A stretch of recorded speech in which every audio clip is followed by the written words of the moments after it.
All right, next I want to talk about my next guest, which is my good friend, I think it's Mr. Von Hippel. He is an incredible guy, and he talks a lot about anthropology. And towards the end of the episode, he said something interesting to me, because he said, Brian, we all have these things that we regret doing, and we have these things that we do that later we regret. We regret not doing, and we have the things that we regret doing. And he says people think they're kind of the same thing. So like today, I could go outside and scream out loud that I'm going to write a book in 24 hours and I'm going to publish it for everyone. Now, I might regret that. But the truth is that they found in studies over time is that I would regret it more if I went my whole life and never tried to write that book. So Jeff Bezos realized that about 20 years ago. He's currently the richest man in the world, $100 million plus.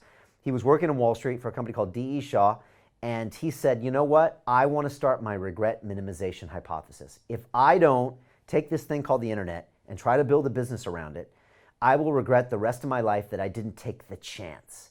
And so he packed all his stuff up, drove out to Seattle, and decided to start Amazon. That was him thinking intelligently that he would regret the decisions he didn't make more than regretting what he would do. Now, he could have gone out there, spent a bunch of his money, looked stupid, and 3 years later have come back to Wall Street. He could have gotten a job, and he would have been fine.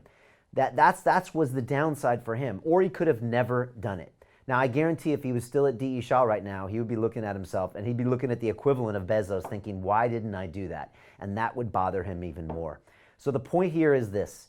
You will regret the things you don't do more than the things that you do. The things that you do, you'll be like, yeah, that was stupid. I wish I hadn't done that. But you'll get over it. It's the things you don't do that you will always regret. So my job is to push you for 2020 to pull the trigger on something, try something, take some risk. If I've learned anything over the past 8 years, is that I try to take more risk every year and just see if I can do something. Because the things that are wins, they make my life 100 times better. The things that are losses, I get over them very quickly. And this is a short clip about more detail on this concept. I regard there being two types of sins in this world. By sin, I mean something we've done wrong. We have sins of commission, when we did something we should not have, and we have sins of omission, when we fail to do something we should have done. And when you take a risk, what you're doing is there's a real chance you're going to commit a sin of commission, right? I'm going to try something, it's going to fail, and I'm going to have egg on my face in one form or another, physically hurt, emotionally hurt, whatever. But what's so interesting is if you go back later in life and you ask people about their regrets, unless the sin of commission was awful and they accidentally killed somebody, or some of those really rare examples, they're never on their big list of regrets. They may wish that didn't happen, but it's not a big deal. The sins the regrets that the big ones that people have are always the omissions. I should have taken that opportunity. I should have taken that chance. I should have asked that person out. I should have gone to that new city. Because you know what? From that, a million things might have happened. There's infinite possibility. So take that big, bodacious goal and pull the trigger on it for 2020. Honestly, I implore you to do that. 8 years ago, I did something super stupid.